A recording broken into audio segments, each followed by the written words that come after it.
नमस्कार। श्रीमद्वाल्मीकि रामायणे अयोध्याकाण्डे 30 सर्गः। सान्त्वयमाना रामेण मैथिली जनकात्मजा वनवासनिमित्तार्थं भर्तारम् इदं ब्रवीत्। श्री राम के समझाने पर मिथिलेश कुमारी जानकी वनवास की आज्ञा प्राप्त करने के लिए अपने पति से फिर इस प्रकार बोली। सातमोत्तम संविघ्ना सीता विपुलवक्षसं प्रणयाच्च विमानाच्च परिचिक्षेप राघवम। सीता अत्यंत डरी हुई थी। वे प्रेम और स्वाभिमान के कारण विशाल वक्ष स्थल वाले श्री रामचंद्र जी पर आक्षेप सा लगाती हुई कहने लगी, किम त्वामन्यत वैदेहः पिता मे मिथिलाधिपः राम जमातरम प्राप्य स्त्रियं पुरुष विग्रहम। श्री राम, क्या मेरे पिता मिथिला नरेश विदेहराज जनक ने आपको जामाता के रूप में पाकर कभी यह भी समझा था कि आप केवल शरीर से ही पुरुष हैं, कार्यकलाप से तो स्त्री ही हैं। अनृतं बत लोको अयम ज्ञानाद यदि वक्ष्यति तेजो नास्ति परम रामे तपतीव दिवाकरे। नाथ, आप मुझे छोड़कर चले जाने पर संसार के लोग अज्ञानवश यदि यह कहने लगे कि सूर्य के समान तपने वाले श्री रामचंद्र जी में तेज और पराक्रम का भाव है, तो उनकी यह असत्य धारणा मेरे लिए कितनी दुख की बात होगी। किम हि कृत्वा विषण्णस्त्वं कुतो वा भयमस्ति ते यत् परित्यक्तो कामस्त्वं मामनन्यपरायणम्। आप क्या सोचकर विषाद में पड़े हुए हैं, अथवा किससे आपको भय हो रहा है जिसके कारण आप मुझे मेरा परित्याग करना चाहते हैं।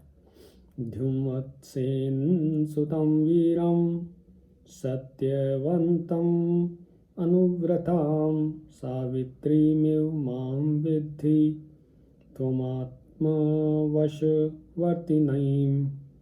जैसे सावित्री द्युमत्सेन कुमार वीरवर सत्यवान की ही अनुगामिनी थी, उसी प्रकार आप मुझे भी अपनी ही आज्ञा के अधीन समझिए। मैं त्वहं मनसा त्वन्यहं दृष्टास्मि त्वद्रते अनघ त्वया राघव गच्छेयं यथान्याकुलपांसनी। निष्पाप रघुनंदन,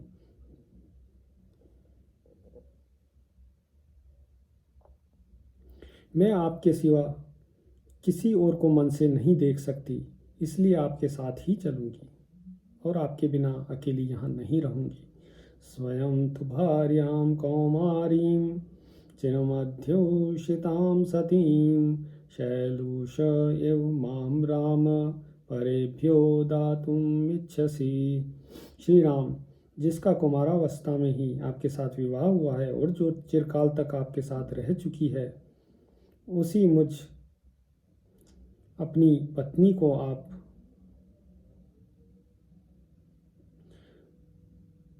यहाँ छोड़कर जाना चाहते हैं। यस्य पथ्यं चरामाथ यस्य चार्थे अवरुध्यसे त्वं तस्य भवश्यश्च विधेयश्च सदा नघ। निष्पाप रघुनंदन, आप मुझे जिसके अनुकूल चलने की शिक्षा दे रहे हैं और जिसके लिए आपका राज्याभिषेक रोक दिया गया है, उस भरत के सदा ही वशवर्ती और आज्ञापालक बनकर आप ही रहिए, मैं नहीं रहूंगी। सैमामनादाय वनं न त्वं प्रस्थितुम् अर्हसि तपो वा यदि वारण्यं स्वर्गो वा स्यात् त्वया सह।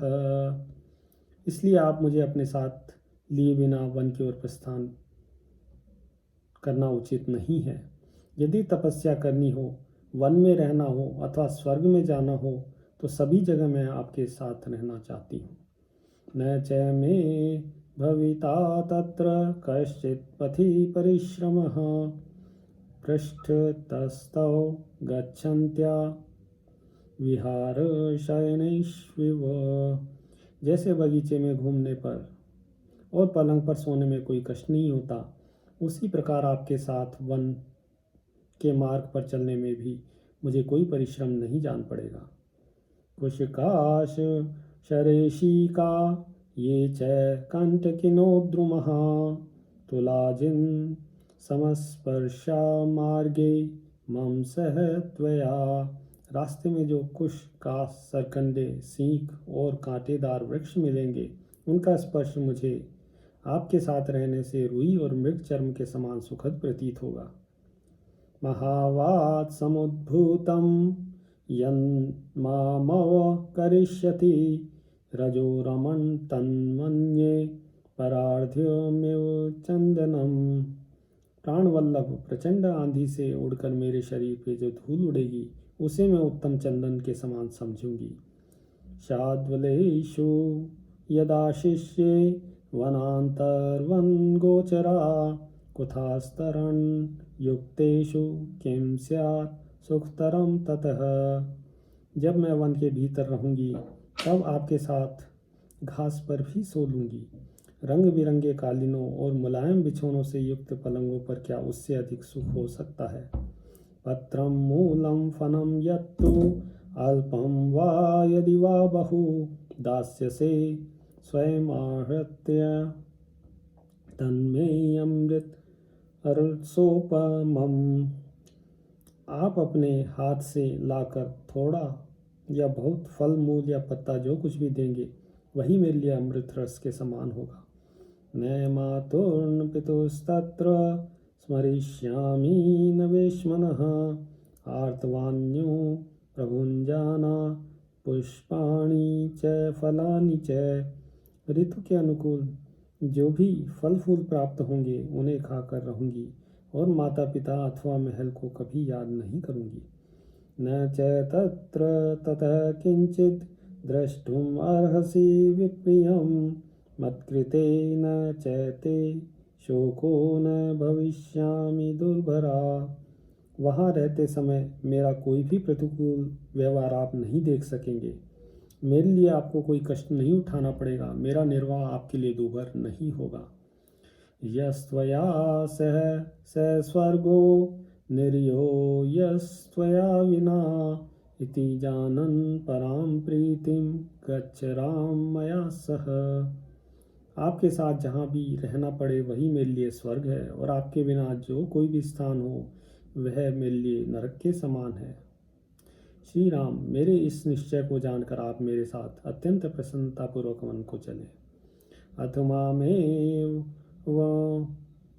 व्यग्राम वनम नैव नयिष्यसे विषम अध्यव पास्यामि मावशम द्विषताम गमम।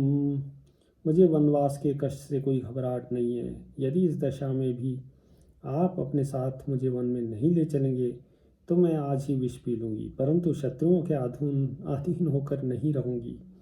पश्चादपि दुःखेन मम नैवास्ति जीवितम् उच्छेत्तायास्त्वया नाथ तदैव मरणं वरम। नाथ, यदि आप मुझे त्याग कर वन को चले जाएंगे, तो पीछे भी इस भारी दुख के कारण मेरा जीवित रहना संभव नहीं है। ऐसी दशा में मैं इसी समय आपके जाते ही प्राण त्याग देना अच्छा समझती हूँ। इमं हि सहितुं शोकं मुहूर्तम् अपि नोत्सहे किं पुनर्दश वर्षाणि त्रीणि चैकं च दुःखिता। अपने विरह का यह शोक मैं 2 घड़ी भी नहीं सहन कर सकूंगी। फिर मुझ दुखिया से यह 14 वर्षों तक कैसे सहा जाएगा। इति सा शोक संतप्ता विलप्य करुणं बहु चुक्रोश पतिमायस्ता वृषमालिंगय सस्वरम। इस प्रकार बहुत देर तक करुणाजनक विलाप करके शोक से संतप्त हुई सीता शिथिल हो अपने पति को पकड़कर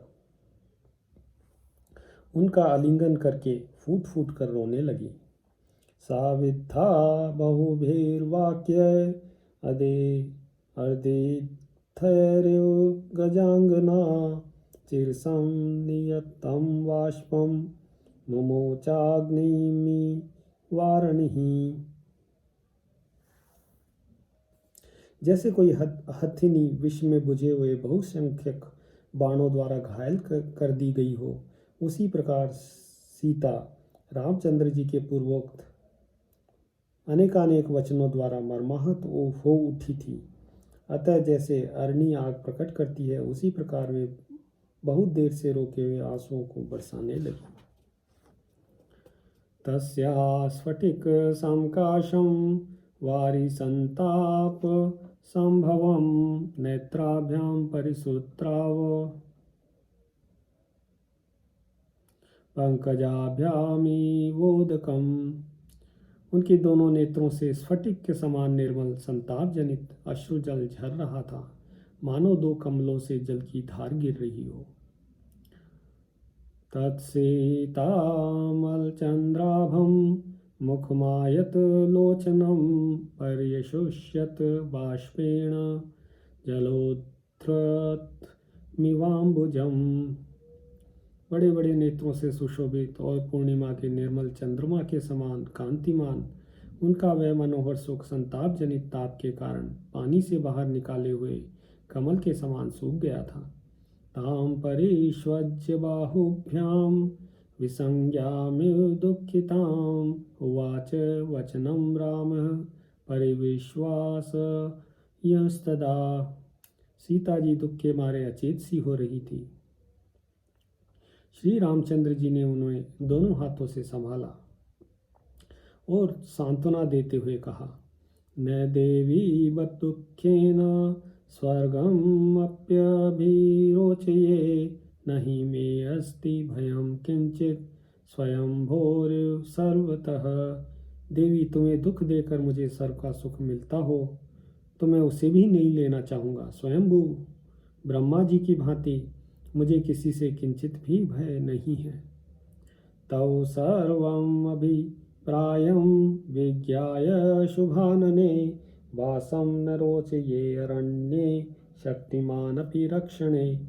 शुभानने, यद्यपि वन में मैं तुम्हारी रक्षा करने के लिए मैं सर्वथा समर्थ हूँ, तो भी मैं तुम्हारे हार्दिक अभिप्राय को पूर्ण रूप से जाने बिना तुमको वनवासिनी बनाना मैं उचित नहीं समझता था। यत् सृष्टासि मया सार्धं वनवासाय मैथिली न विहातुं मया शक्या प्रीतिरात्मवता यथा।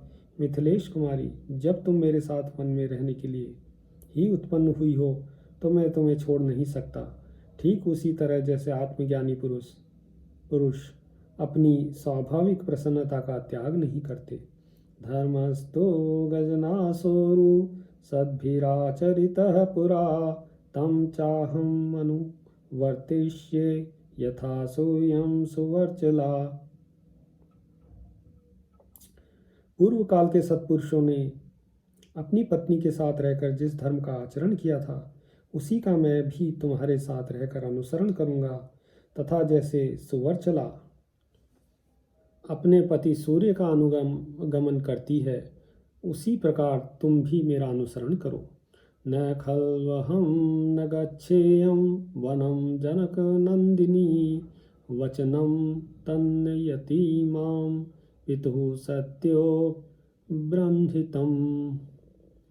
जनक नंदिनी, यह तो किसी प्रकार संभव ही नहीं है कि मैं वन को न जाऊं, क्योंकि पिताजी का वह सत्य युक्त वचन ही मुझे वन की ओर ले जा रहा है। एष धर्मश्च शुश्रोणि पितुर्मातुश्च वश्यता आज्ञां चाहं व्यक्तिक्रम्य नाहं जीवितुं मुत्सहे।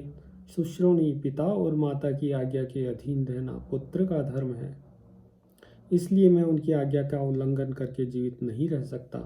अस्वाधीनं कथं देवं प्रकारैरभिराध्यते स्वाधीनं समतिक्रम्य मातरं पितरं गुरुं।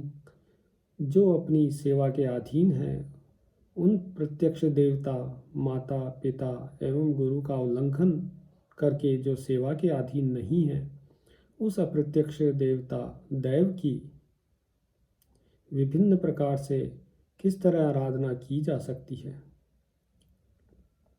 यत्र त्रयं त्रयो लोका पवित्रं तत्समं भुवि नान्यदस्ति शुभापाङ्गे तेनेदम् अविराध्यते। सुंदर नेत्रों वाली सीते, जिनकी आराधना करने पर धर्म, अर्थ और काम तीनों प्राप्त होते हैं तथा तीनों लोकों की आराधना संपन्न हो जाती है, उन माता पिता और गुरु के समान दूसरा कोई पवित्र देवता इस भूतल पर नहीं है। इसलिए भूतल के निवासी इन तीनों देवताओं की आराधना करते हैं। न सत्यम दानमानो वा यज्ञो वाप्याप्त दक्षिणः तथा बलकरः सीते यथा सेवा पितुर्मता। सीते, पिता की सेवा करना कल्याण की प्राप्ति का जैसा प्रबल साधन माना गया है, वैसा न सत्य है, न दान है, न मान है और न पर्याप्त दक्षिणा वाले यज्ञ ही हैं। स्वर्गो धनं वा धान्यं वा विद्या पुत्रा सुखानि च गुरुवृत्य अनुरोधेन न किंचित अपि दुर्लभम। गुरुजनों की सेवा अनुसरण करने से स्वर्ग, धन धान्य, विद्या, पुरुष और सुख कुछ भी दुर्लभ नहीं है। देव गंधर्व गोलोकान ब्रह्मलोकांस्तथा परान प्राप्नुवन्ति महात्मानो माता पितृपरायणः। माता पिता की सेवा में लगे रहने वाले महात्मा पुरुष देवलोक, गंधर्वलोक, ब्रह्मलोक, गोलोक तथा अन्य लोकों को भी प्राप्त कर लेते हैं। स मां पिता यथा शास्ति सत्य धर्म पथे स्थिता तथा वर्तितुम इच्छामि स ही धर्मः सनातनः। इसलिए सत्य और धर्म के मार्ग पर स्थित रहने वाले पूज्य पिताजी मुझे जैसी आज्ञा दे रहे हैं, मैं वैसा ही बर्ताव करना चाहता हूँ, क्योंकि वही सनातन धर्म है। मम सन्नामतिः सीते नेतुं त्वां दण्डकावनं वसिष्यामीति सा त्वं मामनुयातुं सुनिश्चिता। सीते, मैं आपके साथ वन में निवास करूंगी, ऐसा कहकर तुमने मेरे साथ चलने का दृढ़ निश्चय कर लिया है। इसलिए तुम्हें दंडकारण्य ले चलने के संबंध में जो मेरा पहला विचार था, वह अब बदल गया है। साहिदिष्टान वध्यांगी वनाय मदिरे क्षणे अनुगच्छस्व मां भीरु सह धर्मचरी भव। मद भरे नेत्रों वाली सुंदरी, अब मैं तुम्हें वन में चलने की आज्ञा दे रहा हूँ। भीरु, तुम मेरी अनुगामिनी बनो और मेरे साथ रहकर धर्म का आचरण करो।